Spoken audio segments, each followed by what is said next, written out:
doing the exact things I'm supposed to do, but yet the other person is still trusting. In that situation, what is the advice you give to that person? The advice I will give, if you promise you are going to change, first, second, is a signal to me that is not going to work. Because any sign you see before you enter in a marriage, if it's a bad sign, it's better you work on it, settle it, because it is very hard to change an adult. If the person refuses to change and he keep betraying the trust, that is a clear sign that even in marriage he will still betray the trust. And there's a level you will get to, you will no longer be able to stand it. And that is when you will now say, I don't want to do again. You're not going to divorce. And you're going to divorce. So it's better you iron it out. Okay, I want to ask this. How can one identify those silent red flags? You know, we have some very red flags that are very open and very obvious. You will see it in your relationship. But there are some that are very silent, that people know a way to camouflage it, to hide it.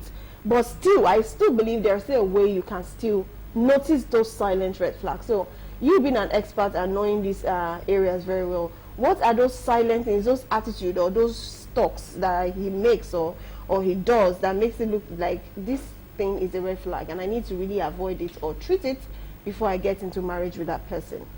The truth is that if a lady is not really going to go far with you in life, you will know. If a man is not going to go far with you in life, that means there is something the person is hiding, or there is something he's wanting to grab from you.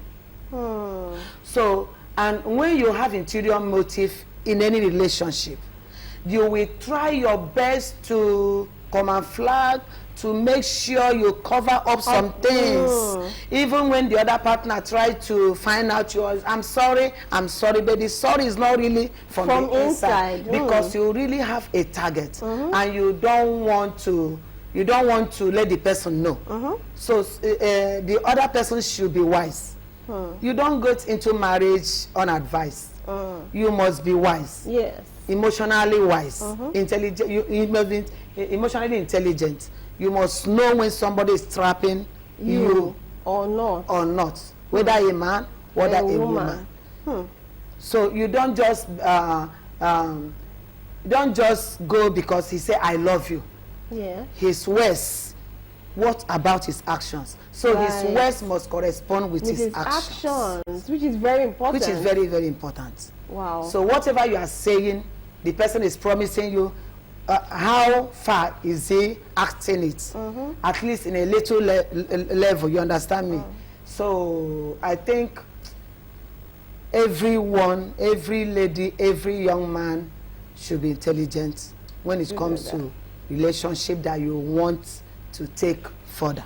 Okay, so there are no particular things that you can see that will like, okay, this guy is hiding it.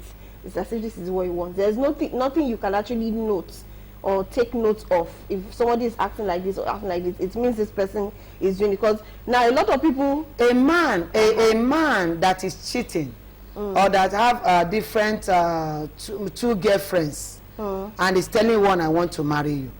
There must be, if the lady is intelligent, that lady must surely one day finds out now that this man is hiding something. Yes. Now talking about this dating two people, what do you say about a man or a woman saying you can't go through my phone and passwording the phone, or when he's in the bathroom or she's in the bathroom and the phone rings, the way they will run out of that bathroom to make sure that you don't touch that phone? That is one of the signs. That is one of the signs that something is hidden. Something is hidden, because if we are together in a relationship and you are hiding something, even if it is your finance, you are hiding it from me, it's a sign that something is wrong. And you are hiding your phone. I didn't say you should not password your phone, but why are you even passwording this phone if we are one? Right. So if you can convince me your reason, and I reason with you, and it's okay by me, it's fine. Fine. But whereby I will still monitor to find out if what you told me is It's true. actually true or not. So you don't just take everything Yes, they say like because that. your phone cannot be ringing and you are running as if you are missing something. So it's a sign that there is something fishy About it. about it.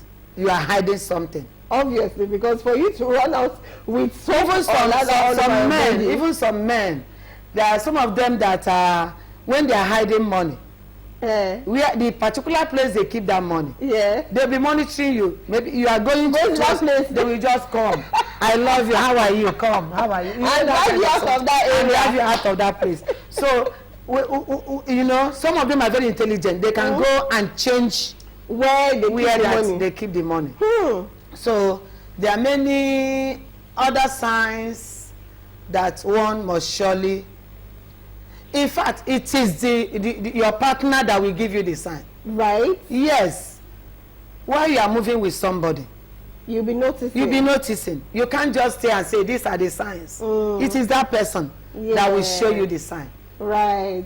In fact, I would even like to add, there are some persons that, you know, they will tell them, I don't want you to enter that room. Don't open this box.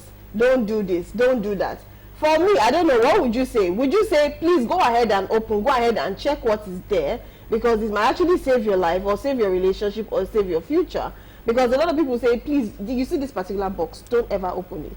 Or this particular room, don't ever go in there. What would you say about such scenarios? Because I've seen a story whereby the man, okay, a lady that has been dating a man for quite a long time, you know, the man has never said don't open any box or don't enter anywhere. But she was seeing a lot of people coming online and saying their girlfriends, the boyfriends use their underwear, the boyfriends use their pictures. So she's like, I know what he's doing. He goes in the morning, he comes back in the night, you know, nothing fishy.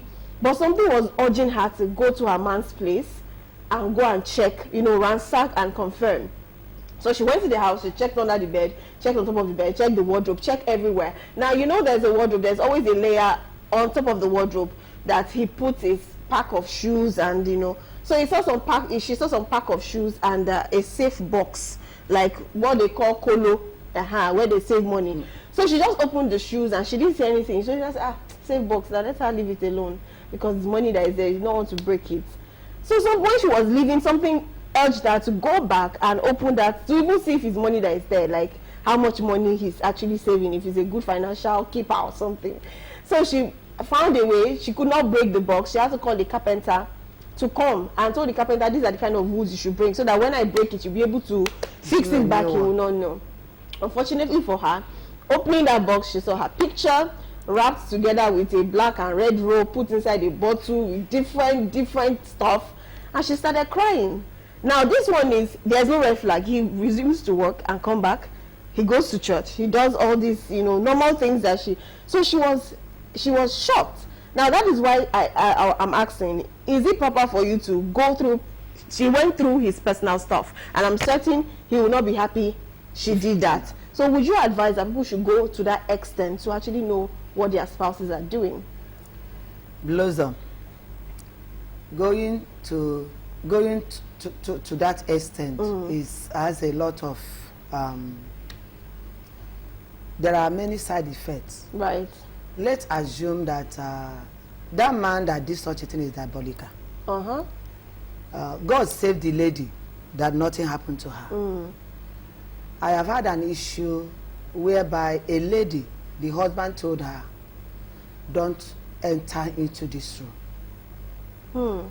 And that she was being curious. You know, when you say don't touch, Yeah, that's when you be curious. every woman being want to, what is there? So the man refused to open up to the woman. And the woman eventually opened that door. Wow. And when she entered, she fainted. Wow. It led to so many things, and her life changed.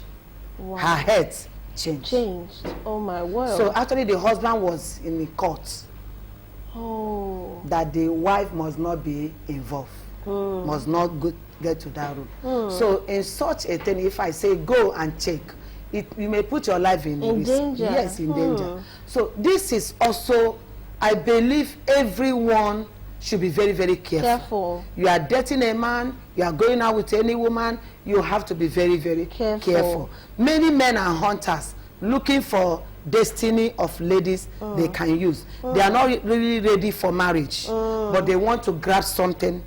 Before you fall in love with anybody as a lady or as a man, even ladies too, they have their own. Yes. As a man, you have to be very, very careful, so that they will not use you for to complete their to complete whatever they are looking for that needs to be completed. So I won't say go and check. I won't say don't check. So if your faith carries you to go enter, ahead. But it's always dangerous. Dangerous, very dangerous, very dangerous. Okay, on this note, we would like to go on a short break so that our Zoom guest can join us. Now, he's a man, obviously, so he'll be telling us from the man aspect when it comes to the signs, which are the red flags in relationship and, of course, in marriage. Zoom guest will be joining us pretty soon, but before that, I have the same question to ask the Zoom guest joining in. But let me ask you this first of all. Now, is it advisable to work on your spouse's red flag before marriage, or it's a no-no? When you see the red flag, you just run. You must work on any red flag you see before you enter into marriage. You have to work, because it will be very, very hard for you to start working on it. At least you have to start working and see how far you can go before it will land in marriage. For instance, you are in a relationship with somebody you are planning to get married to, and the person is not giving you time. You understand? The person is not giving you his own time or her own time. The person prefers doing his own thing to himself, or he keeps a kind of, okay, like phone. You can now, you notice that phone now, handset is like second partner to everyone, and that is where everyone's secrets, those secrets are documented. Now, every time you are in a relationship with a man or a woman, and every time you are with your phone chatting, and you are not just that you are chatting with the person, you are chatting with other people. You are sending messages, you are making calls, communicating with, and you are not giving the person time just because of other people. It's a sign that you are not yet ready to break up with people to join with your partner. You understand me? It's another sign that you must work on, because in entering a relationship there must be a kind of intimacy. There must be intimacy, because lack of intimacy in relationship will also affect in the marriage. It is what you see during the courtship that will even motivate you to go into marriage. So it's necessary that you work on it. It's necessary you work on it. But how about there are some red flags that one can, you just feel they are so exhausting that you might not be able to work on it? What would you advise? There's no need of going into such marriage relationship. You leave. Okay. Anyway, because you can't just go. It has to do with your life. Yes.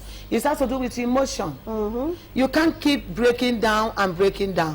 When you are in a courtship and you see it's not working, it's not benefiting you, it's not giving you space, because everybody, and in a relationship, when in a relationship, try to communicate your future plan.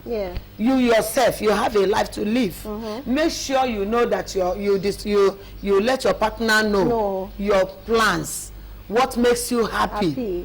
He must be involved in what makes you happy. If what makes you happy is actually right, so he must be involved, because that's one of the things that he will engage in that will keep you living. So you must communicate all of this. You must share it together so that you can be able to move on. But whereby you notice that it is not working, those red flags you discover, they are not, he's not changing or she's not changing, I don't advise you to enter hoping that it will change, or she will change at the end of the day. It may not be better, it may even get worse. Because one, you have yourself to be blamed. You can't blame that partner. Because I show you, this is who I am. You know. So you know I used to lie and you accepted me that way. So You know, I didn't hide myself from you. Yes, I make told you this myself was how it known was. to you. So it will not be easy. They will say pick Except God decide to change. But we The should not person, just wait for it's that. not God that is doing the marriage, it's you and the I person. tell you. So accept what you know you can be able to work out, because you will also be judged by God By that. when you Okay. enter into what you know you cannot be able to fulfill. Okay, I have a story I saw online, and this woman, her husband is outside the country, so she's pregnant and she's due, so she's in labor. Now, while she was in labor, she kept calling her husband, so her husband could send the labor fee, the delivery fee, and if there is going to be any cesarean section or operation, he should be able to pay for that. So she has been calling her husband line, excuse me, and her husband was not picking up, the line was not going through, not knowing that all the fee, about 500,000 plus or 700,000 plus, has been sent to her mother-in-law, that is the mother of her husband. Now he sent like 80% to the mother, then the balance sent it to his younger sister, and they are both in Nigeria. So they are actually in the hospital. So she kept calling to collect the money, and the doctors were on the talk of, until I see this money, until you pay at least a deposit, before we'll be able to take your delivery, either through a cesarean operation or through the normal one that she has to pay. Now, on the long run, because of the waiting and waiting, calling the husband line was not going through, they had to pick operation. So when they picked for the operation, because she couldn't give birth, she was already weak and they don't want to lose her, she had to call her elder sister, that the elder sister she use the document for her property to put down for the doctor, so that would be like a form of payment. So the sister agreed, they brought the form, and they went ahead to do the operation, but unfortunately the child died. So after she been released from the hospital, she now called the husband like, what happened? I've been calling you, I've been trying to reach you, that we lost the baby, because I was trying to get money to pay, and I was worn out. I was like, no, that he gave money to his mother now. He should clap for himself now. He gave the money to his mother now, and he also gave the balance to his sister. Yes. So why didn't they pay? But the husband was like, but anyway, there's no need, since the baby did not even make it. So it was not telling the husband that since the baby did not make it, let's just pay for the normal one that we are supposed to pay. And the husband was like, okay, I will talk to my people, so they will release the money. Now she came online to ask, please, what do I do? Because they've been dragging this money for months now to pay for that stuff. Like, they have to refund the sister, because sister had to pay, I don't know how, but they have to refund. So they have been dragging it back and forth, and the husband is like, see, I cannot fight with my people to release this money. And they are saying, because since the baby have died, what's the need for paying for the money? And she was asking for advice. Me, I have my advice in my head, but I will not say it. But I want to ask you, now for that woman, what are the things that she's supposed to do to put her feet to the ground? Or what advice would you give to her? And for that man, what would you say about the situation and how he could have handled it? Let me even start with the man. Before they get into marriage, did they agree that the mother-in-law and the sister-in-law will be their financial manager? Okay. I don't think they agreed so, because if they did, the woman would have called the mother. Yeah. Such plan is very, very wrong, and wickedness to the part of the woman. Pregnant woman. You can't, if she's good for you to marry, why can't she handle your finance? Right. Why should you send the money for her own life to your mother? Is that marriage? I don't think it's marriage. Maybe there is a problem between both of them. There must be a problem. But whether there is problem or not problem, the life of that lady is important. Is very, very important. The man would have considered, if they had problem, at least let me get the doctor's account. Yeah. I don't trust you. Give me the hospital's account. Do you get my point? But even asking for hospital account is an error, because the woman is the one that carried the baby. That she know what she need. She don't want to, and it's because of all this stress that made the baby to die. Yes, of course. Now, to the lady, I don't think that she's working. And this is why I advise every woman, before you enter into a marriage, make sure that you have something doing. Okay, Apostle, before you continue, we have our Zoom guest. Because of our time, we need to take our Zoom guest. Okay. Yes, Ashiwaju Abayomi, okay? Do we have you now? Can we have you? Thank you so much for joining, and we're so sorry for the wait. Yes, so Ashiwaju Abayomi, okay, is a live... Happy New Month! So Ashiwaju Abayomi, okay, is a life and leadership coach and also a public speaker. And I'm sure you're following this story. The story we just talked about now, the lady and her husband. Now, from the man's angle, what do you think could have been the problem for him to have even felt that in case if she lose her life and, you know, who will pay the bills, so he had to give the money to the sibling and to the mother? What's your take on that? All right, thank you once again. I think it's important that we first identify the objectives of marriage. Why do people go into marriage in the first place? I think a number of reasons that some are laughable, some are not even, it's not something you can defend. I see people follow a trend because my friends are getting married. I must also get married at a particular age or time. You know, several reasons that are not, you know, something you can even defend as an adult. And I think with the scenario you just painted now, I do not see a marriage. Because if we are to define marriage, even in line with the Bible and the Quran, they said the husband will leave the father's house, as in both stakeholders there will leave their parents' house and become one. So it simply means that there is going to be a certain level of detachment from your own base. Then you live with one another as one. So if there is still some level of attachment, very serious one at that, with your parents and all that, then that's not called marriage. You are probably just housing someone who you in, probably with the plans of giving birth or raising kids for you. Because for me, I have put on several platforms that marriage is not compulsory. Number one, marriage is also not an achievement. I stand to be corrected because I have people who never got married and they live a fulfilled life. They live impact. So getting married because you think is a form of achievement, I think it is a no-no for me. Getting married because you feel you are, you just have to get married so that to attain a particular status in life, so that you want to be regarded as Mr. or Mrs. I think the wrong choice of objective to get married. So, and that's why sometimes issues happen in marriages, and you realize that these people are not even supposed to be together in the first place. They don't even have anything that should have brought them together in the first place, that they are now calling themselves married couples. So for me, with this scenario, I think the objective was wrong ab initio, because if you are to leave your father's house entirely to get married to a woman that you call your own, there's no reason to have such an attachment to the level of entrusting financial issues into the hands of your parents instead of your wife. So I think it is wrong.